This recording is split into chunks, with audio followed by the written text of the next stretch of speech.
सांगवी बुजुर्ग में जमीन विवाद को लेकर किसानों का गंभीर आरोप और सामूहिक आत्महत्या करने की परमिशन मांगी या प्रशासन से कार्रवाई की मांग की।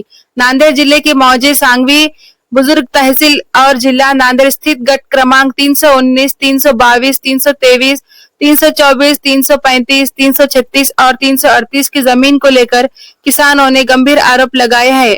चलिए जानते हैं आगे की खबर विस्तार से। किसानों का आरोप है कि प्रभाग क्रमांक 2 की नगर सेविका आफिया नाज अब्दुल रशीद, उनके पति काजी नाफे तथा उनकी कुछ साथियों द्वारा उन्हें जमीन के मामले में कथित रूप से परेशान किया जा रहा है।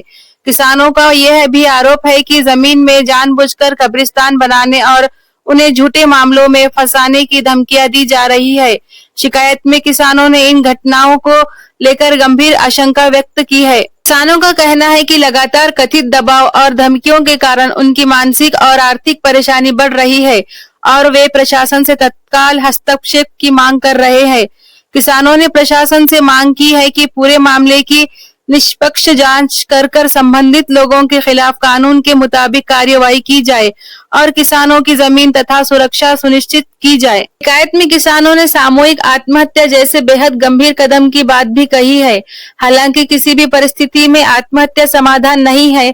प्रशासन से मांग है कि मामले को गंभीरता से लेते हुए किसानों की सुरक्षा सुनिश्चित करे और यदि किसी प्रकार की धमकी या जबरदस्ती हुई है तो उसकी कानूनी जांच की जाए।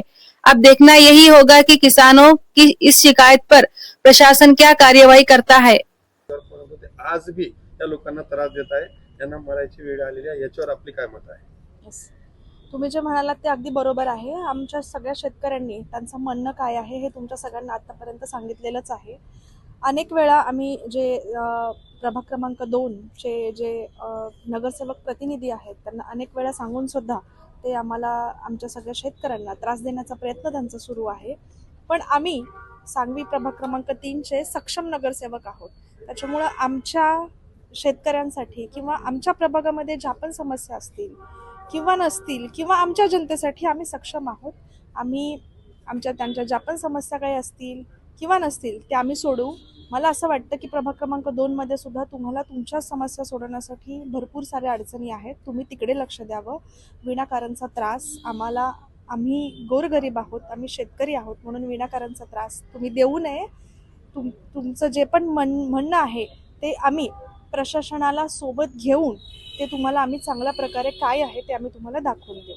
काही असं एक म्हणणं आहे त्याचं शेवटी की या जमिनीवर आरक्षण होतं कब्रस्तान आणि स्मशानभूमीचा, आणि आपण जसं कलेक्टर साहेबांनी जसं म्हणलं की 2019 उचललेलं आहे, हे नेमकं कशाचं होतं आणि कधी उचललं आहे आरक्षण? याबद्दल माझं प्रशासनासोबत आता नुकतंच त्यांच्यासोबत सविस्तर चर्चा झालेली आहे आणि मी प्रशासनाला सोबत घेऊन तुमच्या समोर नक्कीच जे पण काही तथ्य असेल ते तुमच्या सगळ्यांना मी सांगणार आहे आणि माझ्या शेतकऱ्यांवरती मी अन्याय नक्कीच होऊ देणार नाही। एवढंच मी तुम्हाला सांगू इच्छिते। धन्यवाद। बाकीचं जे पण काय असेल ते तुम्हाला प्रशासनाच्या माध्यमातून मी तुमच्या समोर सांगेनच। थँक्यू। एक आत्महत्येची मागणी जिल्हाधिकारीला केली, एसपी साहेबांना भेटलेले आहेत, काय मागणी आहे? सर्व शेतकऱ्यांनी केलेली मागणी। प्रभाग क्रमांक 3 माझे सांगवी गाव, मूळगाव सांगवीमधील जुने कष्टकरी शेतकरी जे गोरगरीब शेतकरी जे आहेत आज त्यांच्या मुलाच्या लग्न कार्यासाठी, शेती विकणी वगैरे याच्यासाठी, उदरवाहासाठी, शिक्षणासाठी जे काही आहे, तर आजपर्यंत आमच्या सांगवीला कोणतेही आरक्षण नाही आहे। आज 2019-20 मध्ये पूर्ण गट नंबर जे आहे ते 2-3 जे गट नंबरवरचे नाफे ताजी काहीतरी नाव ऐकलेलं आहे मी, तर या संबंधित यांनी व्यक्तीने आमच्या शेतकऱ्यांना सर्व त्रास दिलेला आहे की बाबा तुम्ही जे कोणी सौदा करत असेल त्याच्या आडपटी येऊन सौदे वगैरे करण्यासाठी रोख करत नाही। तर यासाठी आम्ही सर्व जिल्हाधिकारी, एसपी साहेबांना व विमानतळ पोलीस स्टेशनला निवेदन देऊन आम्ही शेतकऱ्याच्या हिताची मागणी करत आहोत व त्याच्यावर कठोर कारवाई करण्यात यावी एवढीच मागणी करत आहोत। पुरी साहेब, एक त्याची बायको लोकप्रतिनिधी आहे, नगरसेविका आहे, आणि याला स्वतःला नगरसेवक म्हणून लेटर पॅड वापरतो, त्याच्या विरोधात सर्व पत्रकार बंधूंना माहिती आहे। काल परवाच महाराष्ट्र शासनाने लोकप्रतिनिधीसाठी हे केलं, नगरसेविकाच्या प्रतिनिधीवर कोणत्याही सरकारी कामामध्ये हस्तक्षेप करू शकत नाही, ते कायदा काढलेला आहे। आणि कोणी असे करू नये म्हणून त्याच्यावरती आज विमानतळ पोलिसांना आमच्या मनपा अधिकाऱ्यांनी त्याच्यावर गुन्हा सुद्धा दाखल केलेला आहे. अनेक गुन्हे दाखल असताना महानगरपालिका सभागृहामध्ये आणि आंदोलनामध्ये प्रत्येक त्या सभापती दिसतो आणि तो प्रतिनिधी नाही, तर त्याच्यावर महानगरपालिकेकडून आपण काय विषय करणार?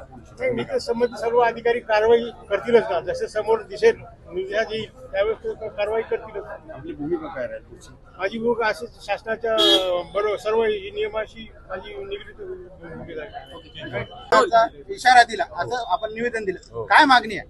मागणी त्या मापे साहेबाची पैशाची आहे. त्याला पैशाची लई भूक लागली. त्याला सांगवी गाव इकतच घ्यावं आले सगळं एकट्याला. आमच्या जमिनी विकू देणं आलंय आणि आम्हाला निवड रोज त्रास द्या. त्याला एकट्याला सांगलं तर ते त्याच्या पत्नीला सुद्धा घेऊन आले. मी असं करून तुमच्यावर असं करतो, तुमची जमीन मी विकू देत नाही, हे त्याचं बोलणं आहे. जमीन कुठं आहे? जमीन सांगवीची आहे, नगरपालिकेत. पैसे 2 कोटी रुपये मागा, खंडणी मागायला. गंडी मागाले कोण मागायला ना? कोण मागलं? ते माफी साहेब. माफियाचं काय? हा, त्याचं नाव एवढंच आहे, एवढंच ध्यानात आहे आम्हाला. आणि ते काय आमच्या पुढे बी येणं झालाय, मागून चुपे रुस्तुम काम करायला. हा, घडी घडी यालाय, कोर्टात चला, इकडे चला, आता तिकडे गेलाय. काय पद्धत द्यायचं? त्याचं पद नगरसेवक आहे ते 2 नंबर वार्डचा. त्याचं 3 नंबर मध्ये काय आहे? त्यांना आम्हाला जाणून बुजून त्रास द्यायला. काय निवेदन दिलं आपण? निवेदन शेतीचं दिलं साहेब. आमच्या शेती विकू दे ना, आमच्या शेतीत येऊ दे ना. कोणी घ्या गेलं तर त्याला घेऊ दे ना. त्याला पैसे मागायला, आम्हाला पैसे मागायला, याला पैसे कुठून देऊ?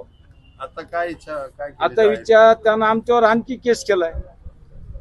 पैसे द्या नाही तर तुमची जमीन विकू देणार नाही. जमीन मुळात कोणाची आहे? काय इच्छा शेतकरी आहे? बाबाराव पाटलाची गावातली पूर्ण शेती आहे, सांगवीची.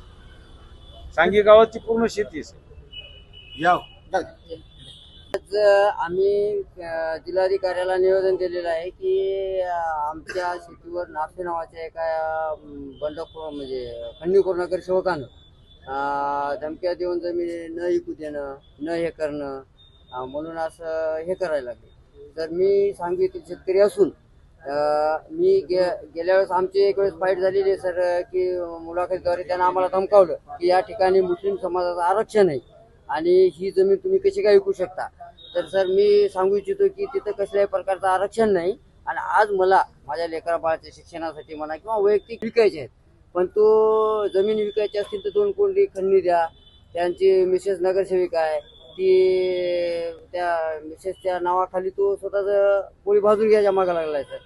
तर फक्त मला एवढंच म्हणायचं की मी इतकं सांगूनही त्यानं जर ऐकलं नाही माझं, म्हणून मी काय केलं सर की सरळ पोलीस स्टेशन विमानतळ पोलीस स्टेशनला एक FRI दाखल केला त्याच्या नावानं आणि FRI फाडून घेतला. पण प्रशासनानं कोणतीही कारवाई केली नाही त्याच्यावर, म्हणून तो सुसाट सुटलाय. आता त्याची हिंमत इतकी वाढलेली आहे की एक वेळेस फक्त माझ्यावरच होतं, पण आज सर्व शेतकऱ्यावर त्यानं दबाव टाकलेला आहे की तुम्ही जमिनी कशा विकता, काय नाही बघतो मी. आणि त्यानं असे एक भेव तयार केलेले आहे की कागदपत्राद्वारे आरक्षणाच्या याच्याद्वारे.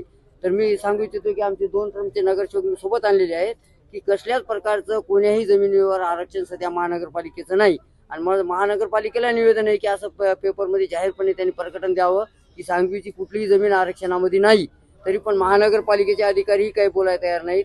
आणि हे नाफे त्या गोष्टीचा पूर्ण फायदा घेऊन शेतकऱ्याकडून प्रत्यक्ष खंडणी वसूल करण्याचं काम करीत आहे. आणि यांचा कुठलाही कसल्याही प्रकारचा चांगला बॅकग्राऊंड नाही. हे गुन्हेगारी प्रवृत्तीचे लोक असे जर नांदेडला तयार झाले आणि महानगरपालिकेत जर गेले तर महानगरपालिकेचं लई लवकर वाटोळ होणार आहे.